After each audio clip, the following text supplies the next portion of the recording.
사랑과 은혜가 풍성하신 하나님 아버지, 오늘도 우리를 깨워 주님 앞에 나오게 하신 은혜에 감사를 드립니다. 우리에게 허락하신 이 새날에 영과 진리로 하나님 앞에 나아가게 하시고 새로운 은혜를 부어 주옵소서. 이 이른 아침 주님의 음성을 사모하며 나아가오니 우리의 마음이 하나님께 집중하게 하시고 주의 말씀을 담을 수 있는 은혜의 그릇이 우리의 마음밭이 되게 하여 주시옵소서. 그리하여 오늘도 말씀을 통해 우리를 깨우시고 주님의 뜻을 알게 하시며 흩어졌던 마음이 다시 주님께로 모이게 하여 주시옵소서. 지친 영혼들은 하나님 위로하여 주시고 방향을 잃은 마음은 말씀으로 다시 길을 찾게 하시며 상한 심령은 말씀으로 회복되는 은혜가 있게 하여 주시옵소서. 말씀을 전하는 자에게 하나님의 은혜와 지혜를 더하시고 듣는 성도들에게 순종의 마음과 살아있는 믿음을 허락하여 주시옵소서. 그리하여 하나님 한 사람도 그냥 왔다 그냥 돌아가는 시간 되지 않게 하시고 하나님께서 이 시간 우리에게 말씀하실 때 그 말씀이 우리의 영혼을 살리고 오늘 하루도 살아계신 하나님을 경험하는 시간들 되게 하여 주옵소서. 감사하며 예수님의 이름으로 기도하였습니다. 아멘. 우리 함께 하나님 말씀 보겠습니다. 함께 보신 말씀은 창세기 15장 1절부터 11절까지 말씀입니다. 함께 보신 말씀 창세기 15장 1절부터 11절까지 말씀 함께 찾으셔서 저 여러분이 한 절씩 교독하겠습니다. 제가 먼저 읽습니다. 창세기 15장 1절부터 11절입니다. 이후에 여호와의 말씀이 환상 중에 아브라함에게 임하여 이르시되 아브라함아 두려워하지 말라. 나는 내 방패요 너의 지극히 큰 상급이니라. 아브라함이 이르되 주 여호와여 무엇을 내게 주시려 하나이까. 나는 자식이 없사오니 나의 상속자는 이 다메섹 사람 엘리에셀이니이다. 아브라함이 또 이르되 주께서 내게 씨를 주지 아니하셨으니 내 집에서 길린 자가 내 상속자가 될 것이니이다. 여호와의 말씀이 그에게 임하여 이르시되 그 사람이 내 상속자가 아니라 내 몸에서 날 자가 내 상속자가 되리라 하시고 그를 이끌고 밖으로 나가 이르시되 하늘을 우러러 뭇 별을 셀 수 있나 보라. 또 그에게 이르시되 내 자손이 이와 같으리라. 아브라함이 여호와를 믿으니 여호와께서 이를 그의 의로 여기시고 또 그에게 이르시되 나는 이 땅을 내게 주어 소유를 삼게 하려고 너를 갈대아인의 우르에서 이끌어낸 여호와니라. 그가 이르되 주 여호와여 내가 이 땅을 소유로 받을 것을 무엇으로 알리이까. 여호와께서 그에게 이르시되 나를 위하여 3년 된 암소와 3년 된 암염소와 3년 된 순양과 산비둘기와 집비둘기 새끼를 가져올지니라. 아브라함이 그 모든 것을 가져다가 그 중간을 쪼개고 그 쪼갠 것을 마주 대하여 놓고 그 새는 쪼개지 아니하였으며 함께 읽습니다. 솔개가 그 사체 위에 내릴 때에는 아브라함이 쫓았더라. 아멘. 할렐루야. 아멘. 오늘도 이 새벽에 주님 앞에 나와 하나님을 예배하는 우리 모든 성도님들을 주님의 이름으로 환영하고 축복합니다. 오늘 함께 나눈 이 말씀 가운데 여러분을 향하신 하나님의 은혜와 뜻이 깨달아지는 시간 되기를 축복합니다. 저는 오늘 함께 읽은 이 본문 말씀을 가지고 말씀을 붙잡는 믿음, 말씀을 붙잡는 믿음이란 제목으로 함께 말씀을 나누겠습니다. 오늘 우리가 읽은 이 본문은 크게 두 가지로 나누어집니다. 1절부터 6절까지는 하나님이 아브라함에게 자손을 주시겠다는 약속이고요. 그리고 7절부터 11절까지는 하나님께서 아브라함에게 땅을 주시겠다는 약속입니다. 하나님은 왜 아브라함에게 이 자식과 땅을 주시겠다고 말씀을 하고 계신 걸까요?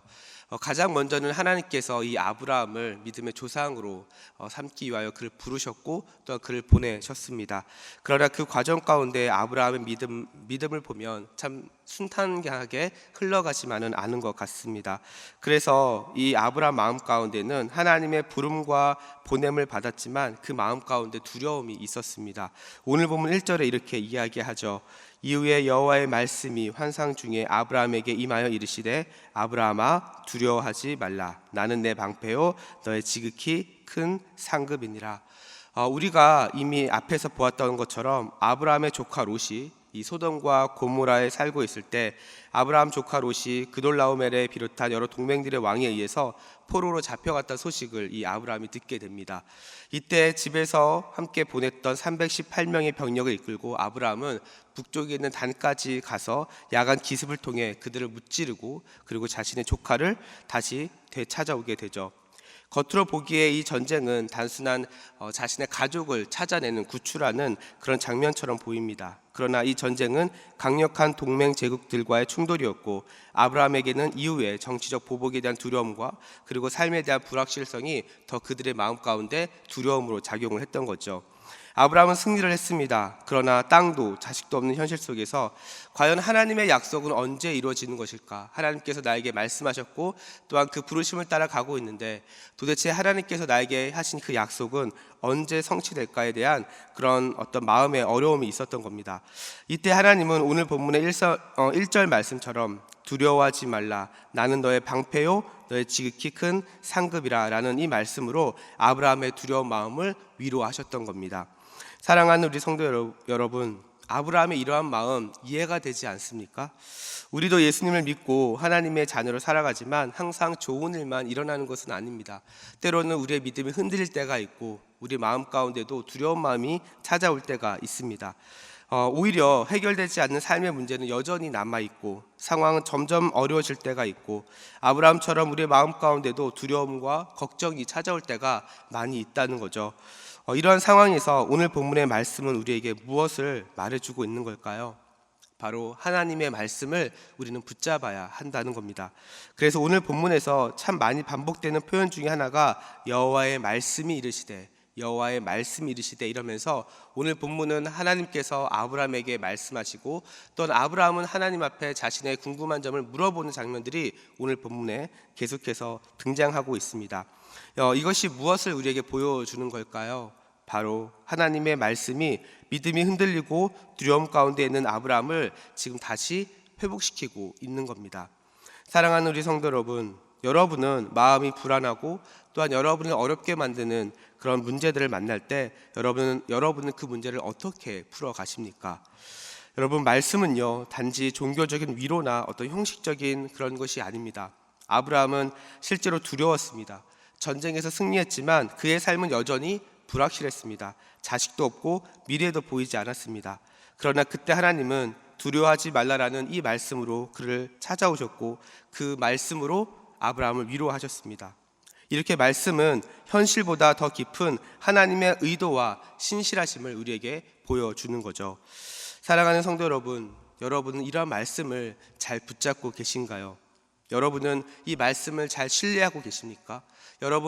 여러분에게 주어진 이 말씀은 지금 여러분의 삶 가운데 작동되고 있습니까? 오늘 본문의 아브라함도요 처음부터 하나님의 말씀을 잘 붙잡은 것은 아니었습니다. 하나님은 아브라함에게 내가 너로 큰 민족을 이루겠다라고 말씀하셨지만 오늘 본문에 이르기까지 아브라함은 자식도 없고 아무것도 하나님 앞에 얻은 것이 없었죠. 그래서 아브라함은 다음과 같이 이야기합니다. 아브라함이 또 이르되 주께서 내게 씨를 주지 아니하셨으니 내 집에서 길린 자가 내 상속자가 될 것이니이다. 무슨 말입니까?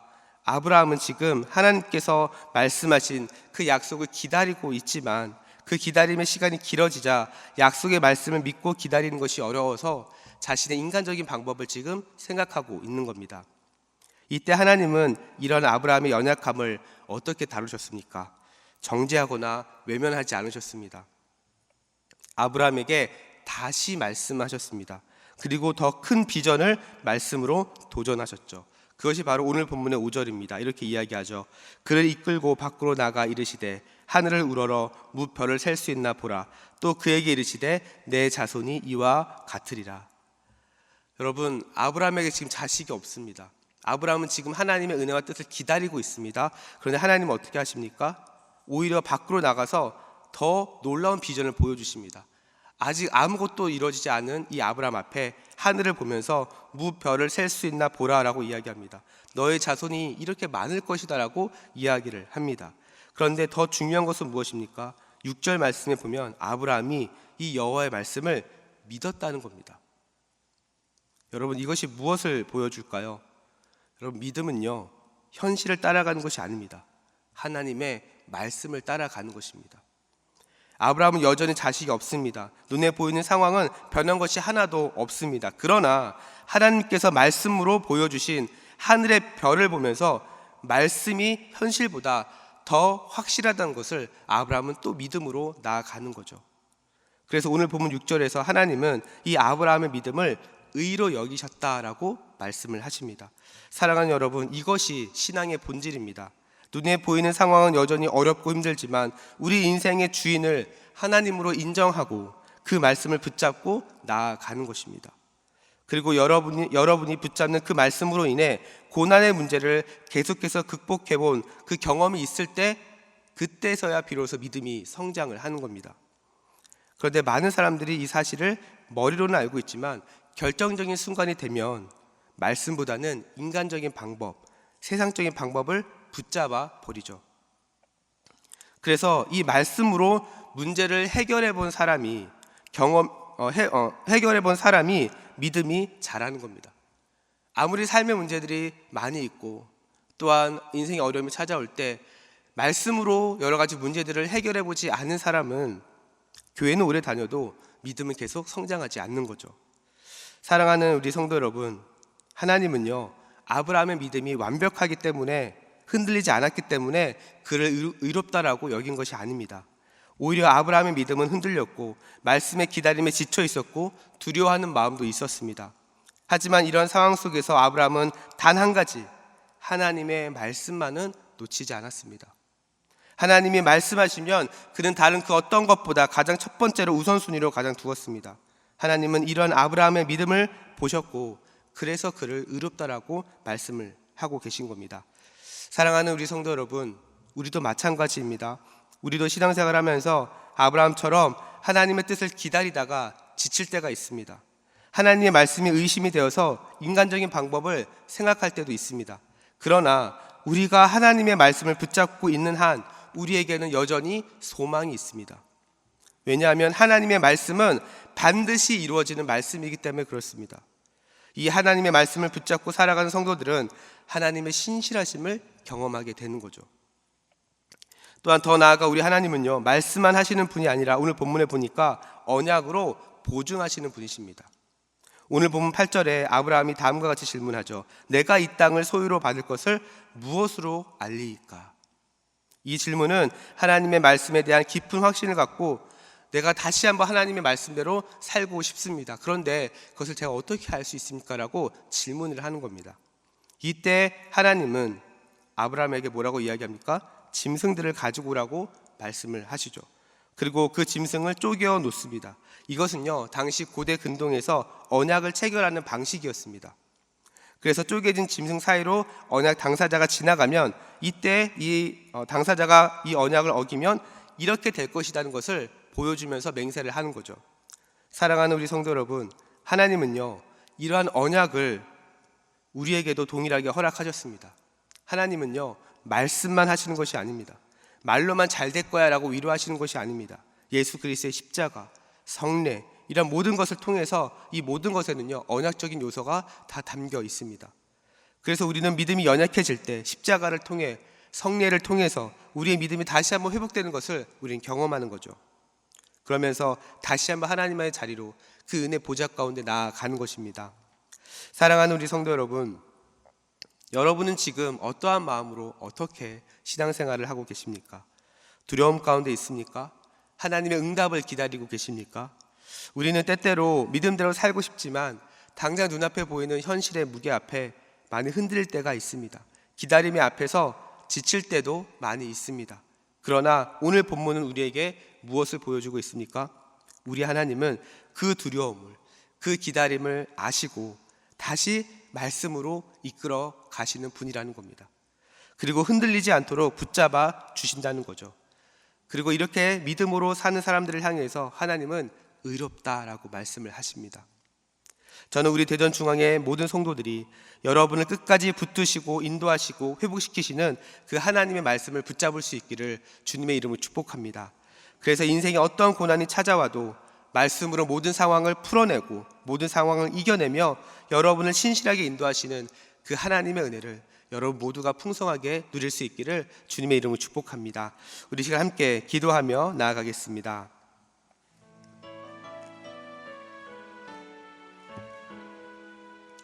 이 시간 함께 기도하실 때 오늘 함께 나눈 말씀 붙잡고 기도합시다. 이 시간 함께 나눈 말씀 기억하시면서 하나님께서 우리에게 말씀하신 그 은혜를 붙잡으며 나아갑니다. 이 시간 고백하실 때 하나님, 오늘 들은 말씀처럼 아브라함이 두려움과 현실 앞에서도 하나님의 말씀을 붙잡은 것처럼 하나님, 우리도 어떤 상황을 만나든지 하나님의 말씀을 신뢰하게 하여 주시옵소서. 말씀이 삶의 기준이 되게 하시고 믿음의 능력이 되게 하여 주시며 말씀을 끝까지 이루어 가시는 신실하신 하나님을 붙잡으며 나아가게 하여 주시옵소서. 그리하여 오늘도 내 삶을 붙드시고 회복시키시는 그 하나님의 은혜를 오늘 경험하게 하여 주시옵소서. 또한 계속해서 기도하실 때 우리 6월 3일에 있는 대선을 위해서 함께 기도합시다. 무엇보다 하나님, 이번 대통령 선거를 통해 이 나라의 하나님의 공의와 정의가 실현되게 하여 주시옵소서. 국민들의 그 마음 가운데 진실한 판단과 책임이 있는 선택이 되게 하시며 이 나라의 지도자들이 하나님을 경외하며 국민을 섬기는 리더가 되게 하여 주시옵소서. 그리하여 이 나라의 경제, 사회, 문화 등 모든 분야가 다시 회복되게 하여 주시고 신실하게 하나님을 믿는 지도자들이 나오게 하여 주시옵소서. 또한 계속해서 기도하실 때 우리 전도 치유 집회를 위해서 함께 기도합시다. 6월 22일에 진행되는 이 전도 치유 집회를 통해 많은 영혼들이 회복되게 하여 주시고 많은 영혼들의 복음을 듣게 하여 주시며 많은 영혼들이 치유되는 은혜를 허락하여 주시옵소서. 집회를 준비하는 모든 손길과 또한 그 사역자들 가운데 하나님 기름 부어주시고 말씀과 성령으로 충만하게 되는 역사를 허락하여 주시옵소서. 또한 믿지 않는 자들이 주님 앞에 나와 복음을 듣고 예수 그리스도를 만나는 은혜가 있게 하여 주시옵소서. 또한 계속해서 우리 교회 파송 선교사님들의 사역과 또한 그 가정을 위해서도 함께 기도해 주시기 바랍니다. 우리 이 시간 이러한 기도 제목까지 기도하실 때 우리 주여 한번 부르고 합심으로 기도하며 나아갑니다. 주여, 사랑과 은혜가 풍성하신 하나님 아버지 감사합니다.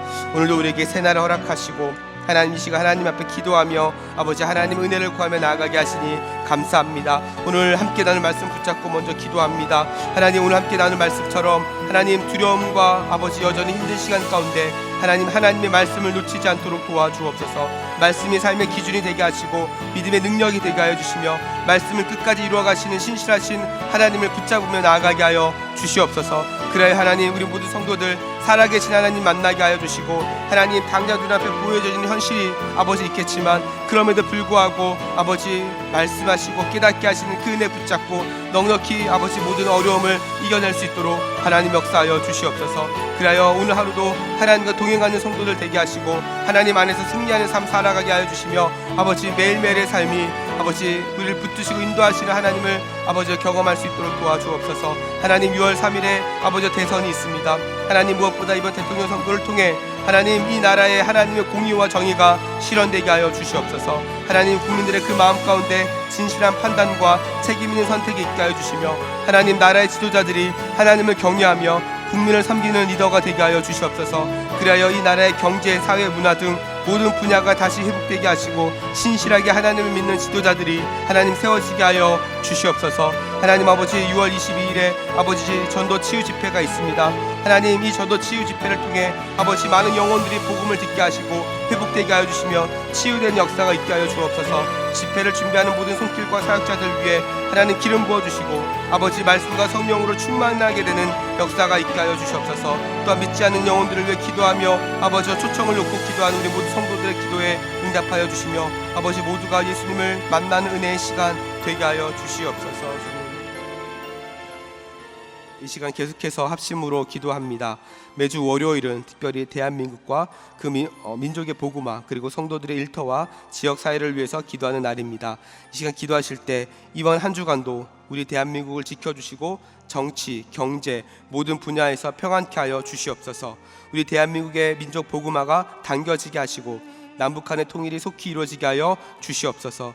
이를 위하여 새롭게 시작되는 이번 한 주도 성도들의 일터마다 예배가 살고 선한 영향력이 증가되게 하여 주시옵소서. 성도들의 생업과 사업장마다 하늘문을 여시고 복 내려 주옵소서. 성도들마다 보냄받은 제자로서 서는 곳마다 예수 그리스도의 향기를 나타내며 지역사회가 복을 얻는 은혜가 있게 하여 주시옵소서. 또한 계속해서 담임 목사님을 위해서 기도해 주시고 함께 동역하시는 장로님들과 교육자들이 사랑으로 하나 되어 온 교회가 성령으로 충만한 가운데 붕의 역사를 이루게 해달라고, 대한민국과 민족의 복음화 그리고 성도들의 일터와 지역사회를 위해서 합심으로 기도하신 후에 자유롭게 기도하시면 되겠습니다. 이 시간 기도하실 때 먼저 저를 따라해 주시기 바랍니다. 주여 문을 열어 주옵소서. 주여 문을 열어 주옵소서. 우리 시간 기도하실 때 우리 다시 한번 주여 한번 부르고 합심으로 기도하며 나아갑니다.